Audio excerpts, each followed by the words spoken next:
সবার প্রতি শুভকামনা জানিয়ে শুরু করছি আমাদের নতুন আয়োজন এনটিভির নিমন্ত্রণে। আপনাদের সঙ্গে আছি আমি নুজহাত সাওম। দর্শক, এনটিভির নিমন্ত্রণে অনুষ্ঠানটি সপ্তাহের 6 দিন শনি থেকে বৃহস্পতি সকাল 9:30 এনটিভিতে দেখতে পাবেন।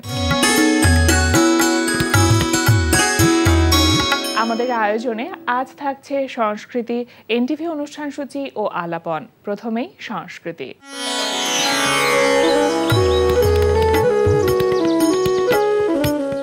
লালমাটিয়ার কলাকেন্দ্রে অনুষ্ঠিত হচ্ছে কেহেকাশা সাবা, শর্মিলী রহমান ও আব্দুল্লাহ মোতালেবের দলীয় প্রদর্শনী আমার ইচ্ছা আমি এখানে থাকি। প্রদর্শনী চলবে 20 জুলাই পর্যন্ত। এবার এনটিভি অনুষ্ঠান সূচি। এবার জানিয়ে দিচ্ছি এনটিভির আজ রাতের বিশেষ বিশেষ অনুষ্ঠানগুলির সময়সূচি। সন্ধ্যা 6:15 থাকছে সমসাময়িক বিষয় নিয়ে অনুষ্ঠান সংলাপ প্রতিদিন।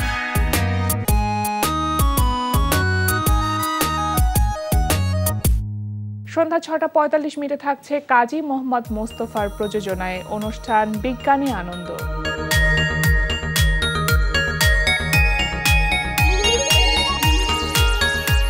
রাত 8:20 থাকছে গোলাম মুক্তাদিরের পরিচালনায় ধারাবাহিক নাটক কাজিনস। ঘুমন্ত অবস্থায় বৃষ্টি তোর উপর হাত তুলছে, এর একটা বিহিত হওয়া দরকার। কিন্তু ও তো ঘুমাচ্ছিল।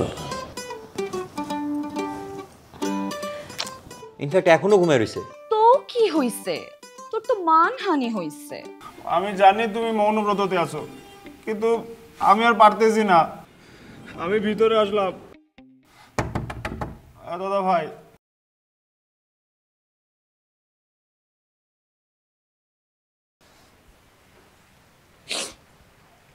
আমি আর থাকবো না দাদা ভাই, আমি শেষ বিদায় নিতে এসেছি। রাত 11:30 সরাসরি সম্প্রচার হবে মোহাম্মদ নুরুজ্জামানের প্রযোজনায় সঙ্গীতানুষ্ঠান মিউজিক নাইট। এই ছিল এনটিভির আজ রাতের বিশেষ বিশেষ অনুষ্ঠানগুলির সময়সূচি। এবার আলাপন। প্রিয় দর্শক, এনটিভির নিমন্ত্রণে আমাদের আজকের অতিথি সঙ্গীত শিল্পী রাকিবা ঐশী। শুভ সকাল। শুভ সকাল। কেমন আছেন? খুব ভালো আছি, আপনি কেমন আছেন? আমি খুব ভালো আছি। গানের মানুষ, সকাল থেকে আসলে গান দিয়ে শুরু হয় কিনা, মানে গানের রেওয়াজ করে বা গানের চর্চা করে? এটা আমার জন্য আলাদা করে বলাটা মুশকিল, কারণ আমার সারাটা দিনই আসলে গানের মধ্যেই কাটে।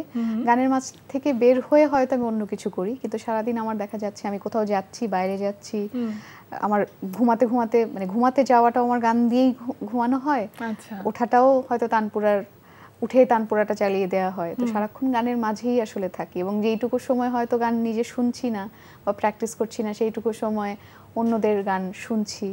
আচ্ছা, মানে সারাদিনের প্রতিটা মুহূর্তই গানের সাথে থাকে। একদম। সেটা যদি এমন বলা হয় যে আমি যেমন বাসা থেকে যখন বাইরে যাই, যেটুকু সময় বাইরে রাস্তায়, সেইটুকু সময়ও আমার দেখা যায় যে আমি গানটা ছাড়া ভাবে থাকা যায় না, একদমই থাকতে পারি না। তো সবসময় ওই হেডফোনটা থাকে সাথে। কাদের গান বেশি শোনা হয়? আমার প্রথমত আমার শাস্ত্রীয় সঙ্গীত শুনতে, ওটার প্রতি আমার একটা আলাদা ভালো লাগা আছে। আমি নিজেও যেহেতু আমার গ্র্যাজুয়েশন এবং পোস্ট গ্র্যাজুয়েশন ইন্ডিয়ান ক্লাসিক্যালের উপরে শেষ করেছি, ওটার প্রতি আমার আলাদা প্রচণ্ড একটা ভালো লাগা আছে, টান আছে। তো সেখান থেকে যারা গুণীজনেরা আছে, ওনাদের গান ভালো লাগে। আসলে আলাদা করে নাম বলাটা ভীষণ মুশকিল যে এনার গানই সব থেকে বেশি ভালো লাগে। আর আমি যদি বলি যে গানের ধারাটা যদি আমি বলি যে পিওর ক্লাসিক্যাল তো শুনি সবসময়, তার পাশাপাশি আমার সেমি ক্লাসিক্যাল খুব ভালো লাগে। তারপরে এখন যে আধুনিক যে বাংলা গান, সেগুলো খুব ভালো লাগে। তো আমি সব মিলিয়েই আসলে শোনার চেষ্টা করি। আপনার সমসাময়িক যারা শিল্পী এখন গান গাইছেন, তারা কি ধরনের গান গাইছেন, সেগুলো কি শোনা হয়? হ্যাঁ, কেন শোনা হবে না? আমি নিজে যেহেতু এই সময়কার শিল্পী, এখন যারা কাজ করছেন যে এই গানগুলো ভালো, সবার গানই আমি শুনি, আমার ভালো লাগে। আচ্ছা, এই যে হায়দ্রাবাদ থেকে আপনি শাস্ত্রীয় সঙ্গীতের উপরে দ্বিতীয় স্নাতকোত্তর বলা যেতে পারে, এটা সম্পূর্ণ করে আসলেন, কেমন ছিল? স্নাতকোত্তরই বলে, স্নাতক এবং স্নাতকোত্তর। মানে কেমন ছিল অভিজ্ঞতাটা? অভিজ্ঞতা ভালো ছিল। এটা আমি চেয়েছিলাম আমার জীবনে যেন এরকম অন্য একটা দেশের একটা অভিজ্ঞতা যেন যোগ হয়, সেটা আমার খুব করে চাওয়া ছিল, এবং আল্লাহর কাছে অসীম শুকরিয়া যে সেই সুযোগ আমি পেয়েছিলাম। সেটা তো স্কলারশিপের মাধ্যমে, স্কলারশিপের আইসিসিআর স্কলারশিপ ছিল, তো আমার 2 বছরের মাস্টার্স ছিল ওখানে। এবং ভাষাটাও, আমি যেই স্টেটে গেছিলাম হায়দ্রাবাদ, তো সেই স্টেটে বাংলার কাছাকাছিও তো কোনো ল্যাঙ্গুয়েজ না, তো আমার জন্য একদমই অভিজ্ঞতা, ওদের আচার আচরণ, ওদের কালচার, হ্যাঁ, ওদের ভাষা সবকিছুই আমাদের থেকে অনেকটাই অন্যরকম। তো সেটা এক্সপ্লোর করা আমার জন্য ভীষণ একটা সুন্দর একটা মুহূর্ত ছিল। এবং কি বলবো, যখন আমার আসলে পড়াশোনাটা শেষ হয়ে গেল, ওখান থেকে ফিরে আসতে বরং ততদিন আমি অভ্যস্ত হয়ে গেছিলাম ওদের সব কিছু। ওখান থেকে আসতে তখন কষ্ট লাগছিল? ওখান থেকে আসতে তখন কষ্ট হয়েছে।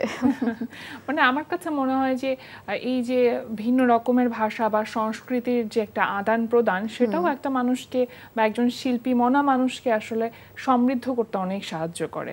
একদমই তাই। কারণ হচ্ছে যে এতদিন ওখানে যাওয়ার আগে যেটা হতো যে আমি তো শুধুমাত্র হয়তো বাংলা গান শুনছি, কিছু ইংলিশ গান শুনছি, এতটুকুতেই সীমাবদ্ধ ছিল আমার শোনার জায়গাটা।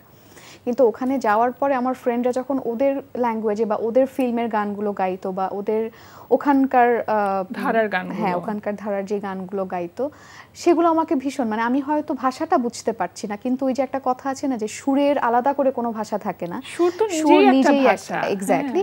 তো সেই কারণে আমি ওই সুরের কারণে আমি খুব কানেক্ট করতে পারতাম, আমার ভীষণ ভালো লাগতো। তো সেই জায়গা থেকে ওদের গানের ল্যাঙ্গুয়েজ, মানে লিরিকগুলো কি বোঝাতে চেষ্টা করছে বা লিরিকটার কি মানে, সেটার সাথে সুরের মেলবন্ধনটা কেমন করে হলো, সেগুলো ভীষণ ভালো লাগতো। এবং আমার ইন্ডিয়ার বিভিন্ন স্টেট থেকে আমার ডিপার্টমেন্টে, আমার ব্যাচে আমার ফ্রেন্ডরা ছিল, তো যার কারণে আমার ওড়িশার গান শোনা হয়েছে, আমার আসামের গান শোনা হয়েছে, আমার তামিল তেলেগু গান খুব শোনা হয়েছে। তো সেটা একটা দারুণ একটা অভিজ্ঞতা ছিল যে সকলের সাথে বসে আমরা একটা মিউজিক্যাল ফর্ম শিখছি, কিন্তু এক একজনের ভাষা এক এক রকম।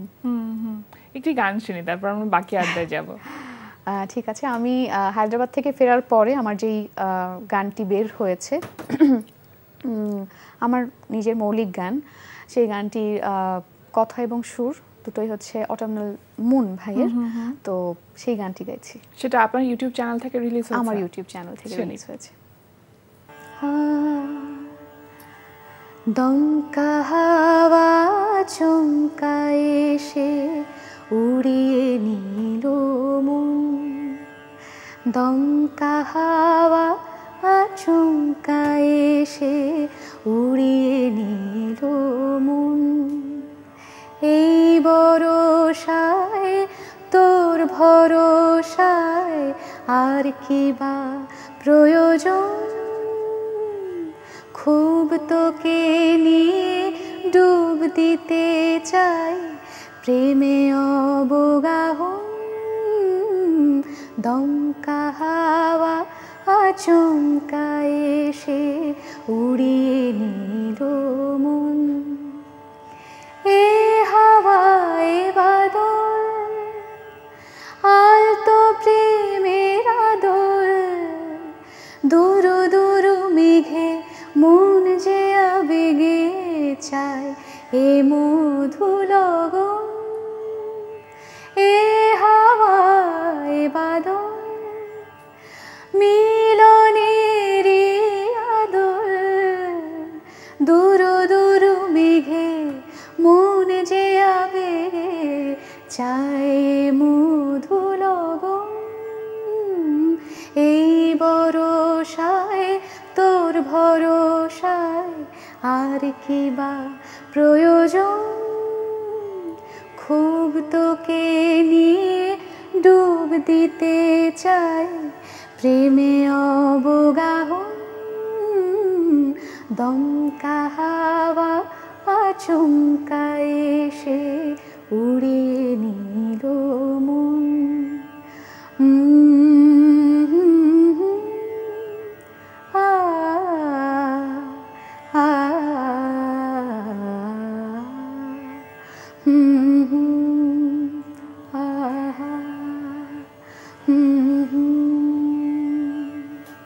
বাহ, বর্ষার দিনে বর্ষার গান, এবং গানটি শুনবার সময় আমার কাছে না কল্পনা হচ্ছিল যে খোলা জানালা এবং বৃষ্টি হচ্ছে, সামনে দাঁড়িয়ে থাকা, মানে অদ্ভুত একটা অনুভূতি। এই বর্ষার সময় তো বর্ষার গান নিশ্চয়ই মনে হয় রিলিজ করলেন, তাহলে নতুন আর কি কি কাজ করা হয়েছে এর মধ্যে, একদম সম্প্রতি রিলিজ হয়েছে? সম্প্রতি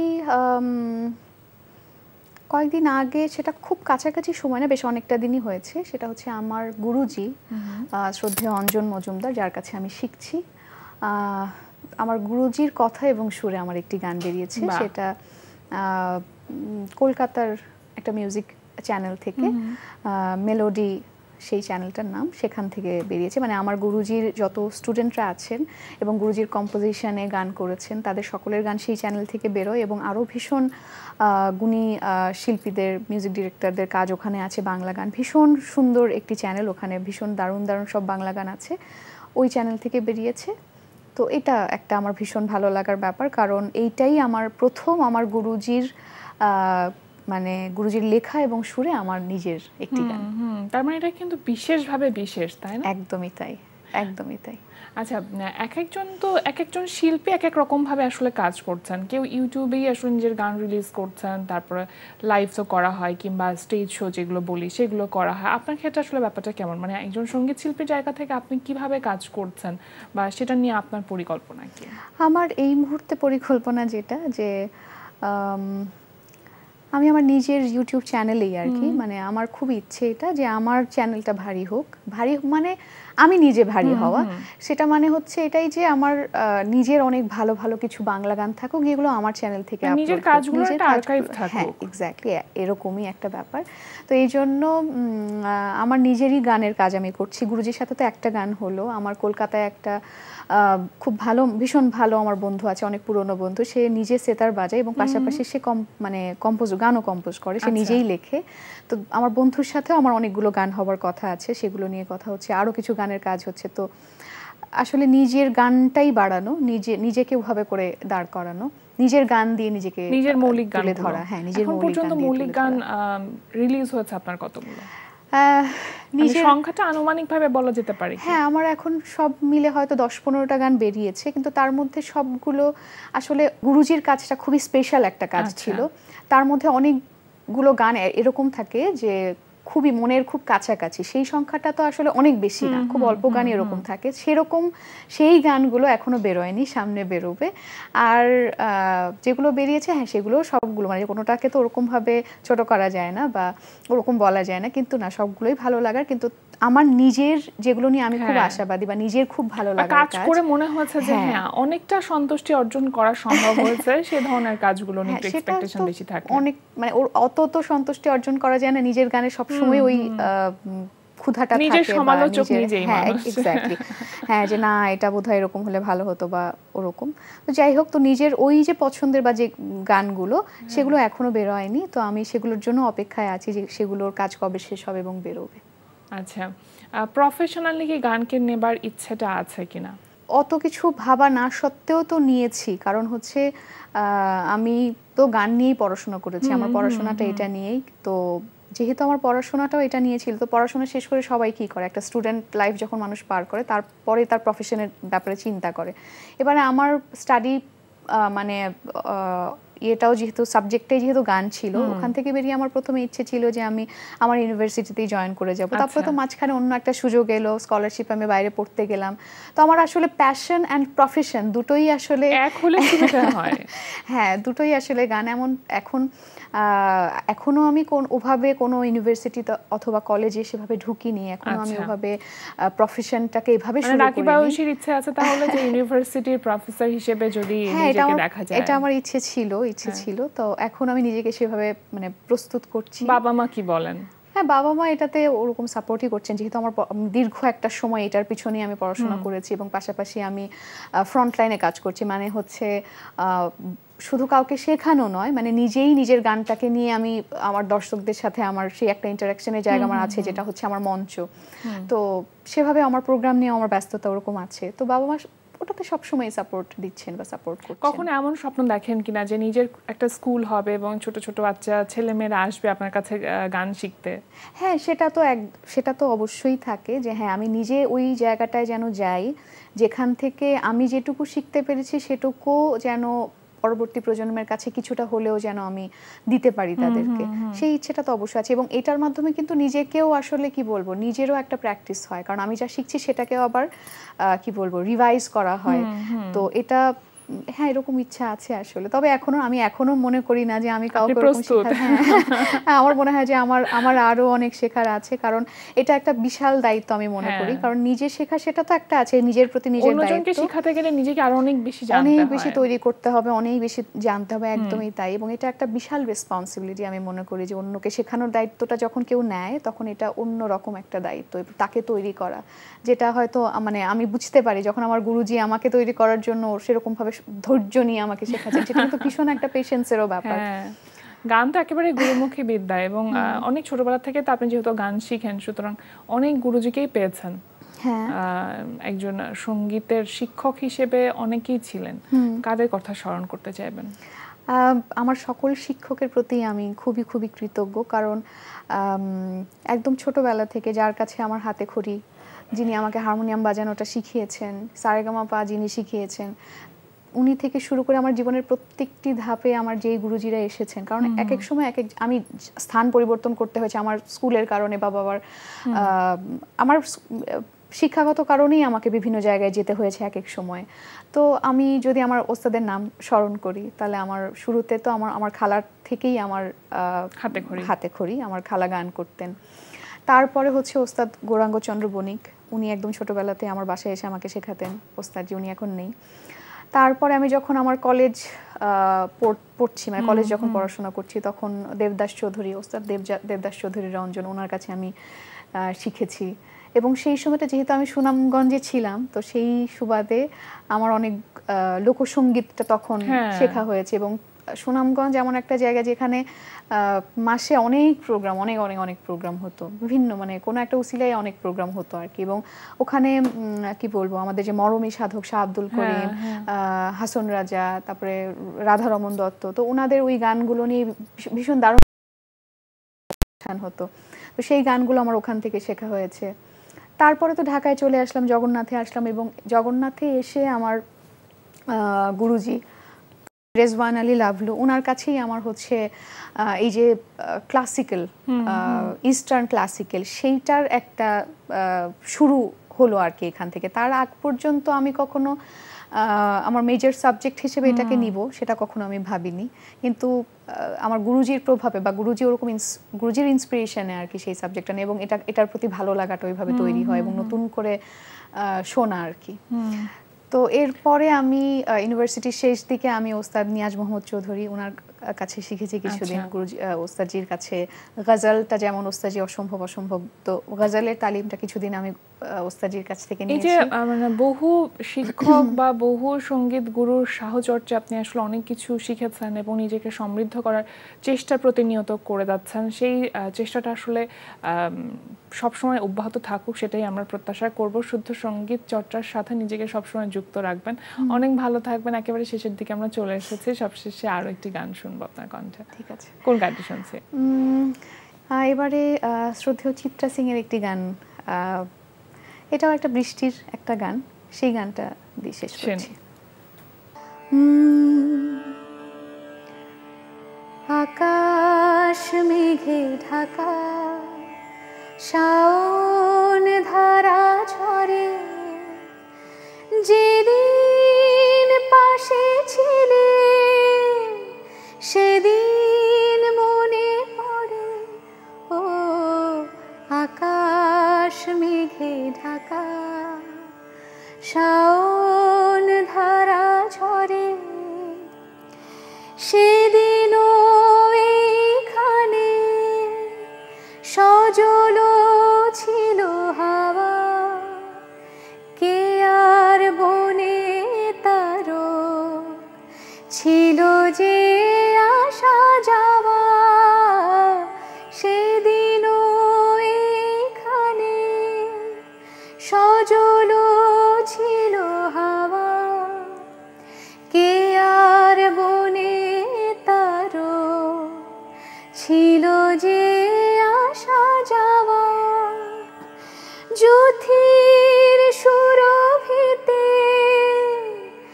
আঙিনা ছিল ভরে, ও আকাশ মেঘে ঢাকা, শাওন ধারা ঝরে, যেদিন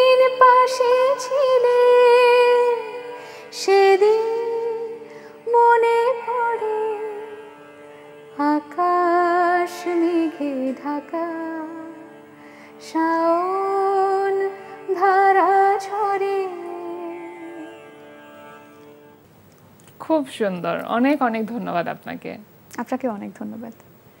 প্রিয় দর্শক, আমরা চলে এসেছি অনুষ্ঠানের শেষ প্রান্তে। অনুষ্ঠান সম্পর্কে আপনার মতামত জানাতে মেইল করুন এনটিভি নিমন্ত্রণে @ntvbd.com। বিশ্বের যে কোনো প্রান্ত থেকে যে কোনো সময় এনটিভি নিমন্ত্রণে দেখতে ভিজিট করুন আমাদের পূর্ণাঙ্গ ওয়েব পোর্টাল www.ntvbd.com। এছাড়া এনটিভি সব জনপ্রিয় অনুষ্ঠান ও খবরের আপডেট পেতে ভিজিট করুন আমাদের ইউটিউব চ্যানেল ও ভেরিফাইড ফেসবুক পেজে। সবার মঙ্গল কামনায় আজকের মতো এখানেই শেষ করছি। সবাই ভালো থাকুন, সুস্থ থাকুন, সুন্দর হোক আপনার প্রতিটি মুহূর্ত।